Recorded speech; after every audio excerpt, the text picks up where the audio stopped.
bilang tidak ingin meneruskan, tapi kowe pingin tuku lemah dulure dhek. Maksudmu piye? Apa gak dadi sengketa entek-entekan weh? Kok pulak molo to, Rek? Iya, Miss. Dipikir sing apik meneh lek seandainya kowe mbek dhek harapane gak penuh. Hati-hati kowe tuku donyane bojomu, mari kowe dadi molo lho ya. Hati-hati lho ya. Miss Yuni cuman mengingatkan saja, tapi apalah kan sing ngerti awakmu toh, manuke gede cilik kan sing enak ngasakne enak kan awakmu. Cuman Miss Yuni wanti-wanti. Jangan pernah beli tanah milik suamimu ataupun keluarga. Karena saat mereka sudah bayar dan transaksi itu tidak seperti yang kamu harapkan, maka suatu saat ada pertengkaran, kamu yang akan hancur. Iya, Miss. Aku wis ngilingne bolak-balik. Wong kita mendirikan rumah di atas rumah mertua aja dadi malapetaka. Paham? Paham, Miss. Sudah mendapatkan apa yang saya katakan? Iya, Miss. Satu pesan saya, jangan beli tanah di atas keluarga suamimu. Apapun itu yang dikatakan oleh suamimu, harga murah atau apapun. Saya tahu itu tidak semua, tetapi ingat, kamu bekerja di luar negeri. Jangan sampai beli tanah milik keluarga dari suami. Jangan mendirikan rumah di atas tanah milik mertua. Itu akan menjadi malapetaka yang kamu cari sendiri. Engkau dulu rela adike ponakane klek malah ngeroyok. Giliran kamu nggak ada apa-apa, bejat hatimu. Ngerti nggak? Rusak pikirmu, ruwet jiwamu. Beli punya orang, wes aman dari godaan setan-setan yang terkutuk. Iya, Miss. Lah mosok wae ndek bojo ge tompak-tompakan tok ra nek gunane ge apa, Nduk? Kerjamu soro yang. Iya, Miss. Wes mari diamuk Miss Yuni, paham nggak apa yang saya sampaikan sekarang, Nduk? Paham, Miss. Langsung Langsung kena ya sepurane ya. Miss Yuni bukan membenci kamu loh, Nduk. Suka loh, Miss. Boten, Miss. Saya selalu dengar Miss Yuni. Saya juga selalu belajar dari kata-kata Miss Yuni. Ngelengke, di luar itu kerja keras. Hati-hati, aja sampai kepencot, aja sampai kapusan, aja sampai main-main, apa ini jajal-jajal, rungokne toh. Aku belajar banget, tapi dulu Miss memang aku kayak gimana ya Miss ya, tertekan karena apa? Yang kayak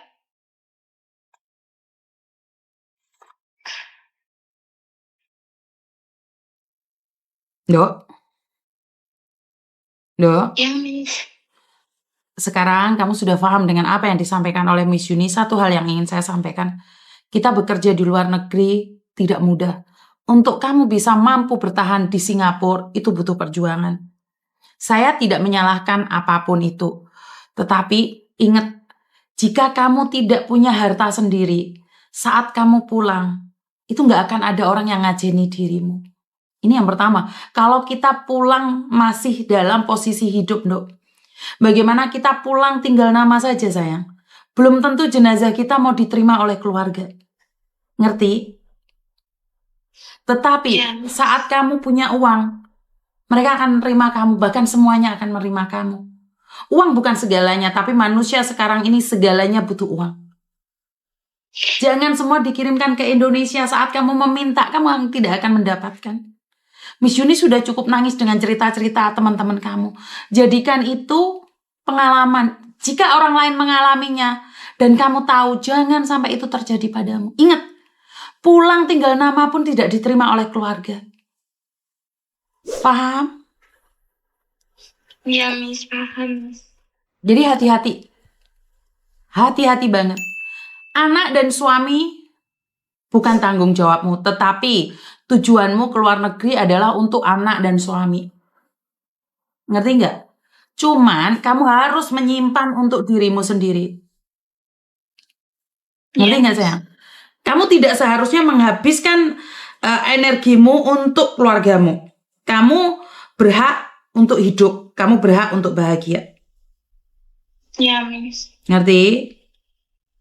Ya, Miss. Heeh. Ngerti, Miss. Paham, Miss. Miss, Oi. mau cerita, Miss. Apa meneh? Thank you, Miss. Hah? Eh, Gimana ya ceritanya? Awalnya tuh gini loh, Miss. Saya kan sama keluarga kan dari kecil, keluarga saya sendiri. Dari kecil itu, dari kelas berapa ya? Kelas 3 SD sampai tahun 2016 aku tuh baru baru bertemu sama ibu kandungku sendiri, Miss, tapi nggak secara langsung bertemu ya, lewat telepon karena kan saya kehilangan kontak. Terus saya dulu kan pertama kali masuk ke negara lain sebelum negara sini, itu saya belum punya HP, belum punya alat komunikasi lah.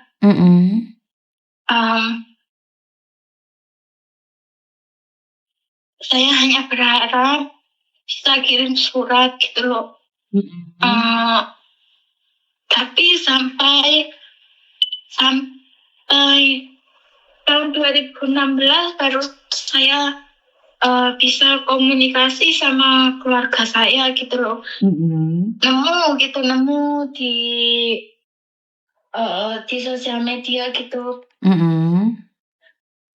Dari tetangga ke tetangga, terus ke saudara, dari saudara orang tua ke orang tua saya, sampai saya dapat nomornya. Saya sangat alhamdulillah ya, terima kasih banget masih diberi kesempatan.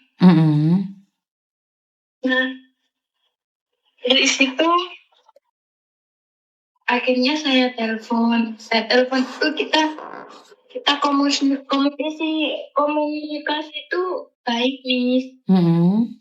Terus saya bisa berkomunikasi sama saudara-saudara yang lain, kan kita dari kelas SD, kelas 3 SD sampai tahun 2016 kan kita baru komunikasi lagi gitu loh, Miss.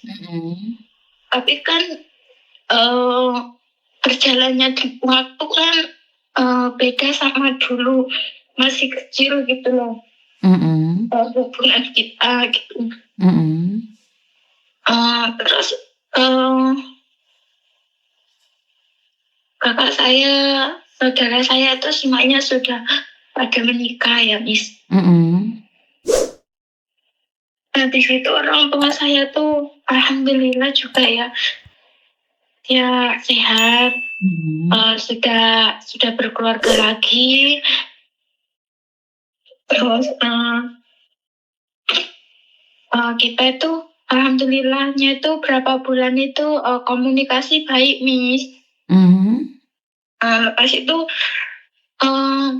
pas waktu itu kita telepon kan, saya telepon sama keluarga, sama teman saya juga, kasih tahu, Bu, ini loh teman saya yang selalu bantu saya kalau saya itu kayak di sini kan, saya kan kayak mau jajan apa itu kan beli sendiri gitu loh, Miss.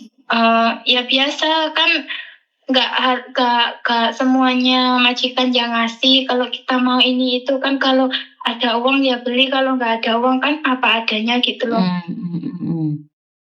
Nah, selama saya jauh dari keluarga, belum bertemu sama saudara, itu teman saya itu yang bantu saya gitu loh.